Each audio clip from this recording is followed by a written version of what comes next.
I'm going to say this as a human being, not as a graphic designer. As a human being, I do not set goals. I don't set yearly goals, quarterly goals, monthly goals, financial goals, relationship goals, career goals, nothing, nada. I do not set goals. I just roll dog through life and just, I'm just on airplane mode. Though I have like a list of things I want to do, but even then I hold them loosely. But I was watching one of my favorite YouTubers on here, and she was talking about recap. She was doing it was a vlog style kind of recap. I'm like, okay, I could do this too in my own niche, in my own format. Let me do like a recap of my 2025 as a graphic designer, and I've written down some things I'm gonna like talk on or to highlight. So I'm gonna talk about like AI, how I use tools in my work, my honest reflection on like failure, burnout, inconsistency. I'll talk about money, giving like a compare and contrast of what I made this year, 2025, versus what I made last year, 2024, and just what I'll be focusing on next year. Maybe we could even set goals together for next year. When I come out for next year, we're going to see if we hit our goals or not. So that's what we're going to be doing in today's video. So let's jump right into it. Guys, if you are new here, welcome to my channel. My name is Sheyi. I'm a graphic and brand designer, and from that little intro you'll have a grasp of what we're going to talk about, what I am going to talk about today. And before I just jump right into the steps that I laid out or the format I'm going to be following, I just want to give you like a backstory about this whole recap and goal setting. So like I said, I do not set goals for some weird reasons. I just feel like, I do not hit the goals where I set them. So what's the point of setting them? So I just kind of just switch up and not write goals down. The last time I wrote down my goals is in 2023. So I have them here in 2023, 6th of April 2023. And this was as a result of an assignment that was given to me when I joined a mentorship class, a mentorship academy, design mentorship academy. And the first task was to write like a 5-year plan. And I had so much difficulty in writing this down because this was 2023 and I'm already writing plans for like to 2026. And the focus obviously was on our career and other things, but largely our career. Let me just jump right to the year 2025, what I wrote for year 2025, because you can see year 1 we have 2023, and I made sure that these goals I set were not gargantuous. We're not like crazy. When I was setting them, they felt like achievable because they were like KPIs. If I say I want to do this is how I will get there. Like SMART goals basically. So for year 2025, year 2025 is year 3. This is year 3. Under year 3, we kind of like have like a theme, a THEIME. Oh my God, why is this thing off? So as I was saying, year 2025, we have like a theme for it, and my theme was to increase my previous earning times 6, win award in my organization, get my work featured on international website. That was just my goal. That was like my main theme for year 3. Another thing I did, I broke it down by January, February, like monthly. So in January, my goal was to elevate my YouTube channel by adding content on how to create assets. February, a dedicated filming studio. You know what? Let's just, as I'm saying this, let me just like start rating myself. So for January, I said elevate my YouTube channel by adding content on how to create assets. I don't think I did that, but I think I posted quite like I was a little bit consistent in January. Like I posted 3 times or 4 times, I'm not sure. By February, I said a dedicated filming studio. Bro, I just shoot anywhere in the corner of my house. I don't have a dedicated filming studio. I don't have it. In March, I said collaborate with IG designers on content. I did not collaborate with anybody this year. In fact, I've been so inconsistent on my Instagram, even here on YouTube. In April, I said host one of Adobe live session on YouTube. So this one is nah. And the thing is, with these goals, I wrote it in a way that I set up myself for success. So before I could say, I want to host Adobe Live, in my previous years, I'd written stuff that would make me good enough to want to stand out to Adobe, to Adobe say, okay, come and host one of the live sessions where you just design. Basically, it's not like they're inviting you for Adobe Max or whatnot. It's just you going on their YouTube channel and designing. But I wasn't able to achieve that. In May, I said get featured on Behance. Nope. June, become part of YouTube Creator Class of 2025. Nope. July, work on packaging design real life project. Did I work on packaging design July? Nope, I didn't work on any packaging design this year. August, create a website, personal website for myself. I still do not have a website. September, submit my work to be featured on reputable sites. I have not done that. October, November, December is to work on creating free Photoshop course for YouTube channel. Those are like that one goal for 3 months, and look at this is where we are now.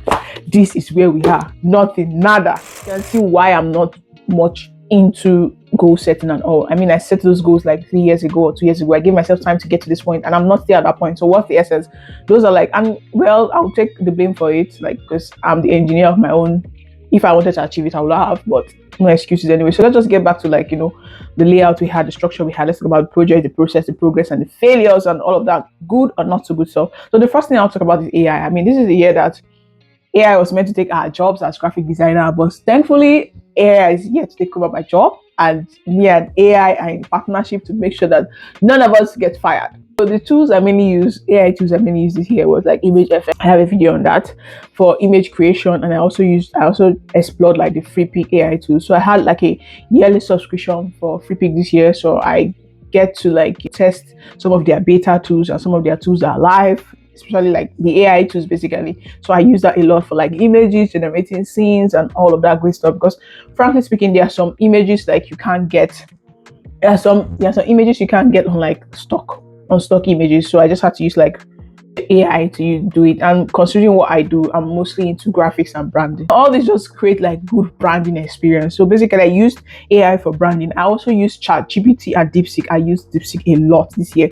And what I use them to do is not for like idea generation. It's more like refinement, more like to refine my thoughts, to put a label on it. So I might be thinking, so I had to do a photo book this year, and there was a particular style I was going for. I didn't know what it is called because I needed, just Naira notes where you take the notes. There's some kind of engravement that's on those notes. I couldn't just place and hold on the what is called, because when I'm able to like get the term of what this design style is called, I can be able to like research and get assets. But I was like finding it difficult, and what did I do? I just took an image of what I'm thinking about. I just put it into ChatGPT. I say, okay, this is what I want to do. What is this style called? What is this thing called? Like, it helps me with it. Sometimes when I'm brainstorming for like, logo design, maybe I want to talk about community in a wellness space. I can just ask ChatGPT apart from ChatGPT, I think one I use most also is Gemini or Gemini. I don't know, Google Gemini AI. And what other words can I use to describe something? So all these words just help me like brainstorming, like, So that's what I basically use it for. And when it comes to like upskilling this year, like I said, I've been trying to learn motion design, maybe because it's not something like I am passionate about. And I reckon with you that when I said, okay, I was going to learn this course, just because being a graphic designer is not enough now. You have to know how to know UI, UX, you have to know how to do a bit of web design, video editing. It's kind of crazy. And I feel like, okay, what is something I can enjoy and will also be useful for me? Motion. And I got that course in 2023. This is 20 years, and this is 2025. This is 2024. I think I got it 2024. Yeah, I got the Janessa motion design course in 2024. And this is like 1 year later, 1 year and some months later. I'm yet to do anything about it. Hopefully, I do something about it in terms of like upskilling. So this year, 0, no failed to learn new skills. Another thing, when it comes to like struggles, one thing I struggle with, I wouldn't say I was burnt out. I wasn't burnt out, but I was rather inconsistent. And how will I put it? I was inconsistent and had a lot of self-doubt. Another thing that I struggled with so much was my taste versus the taste versus the execution. Like there's this gap. I hold myself to a standard that I feel like my skill is not yet there. So when I'm designing, I kind of like get frustrated that I'm not supposed to be designing this. Like, I feel like the level of work I'm churning is not what I'm supposed to be doing because I should know better. So there's that kind of like self-doubt, that's inconsistency with my taste and what I'm putting out. And another thing I struggled with this year was speed. Speed has always been like my problem. I always feel like I was a slow designer. I was a very, very slow designer, or I am a very, very slow designer.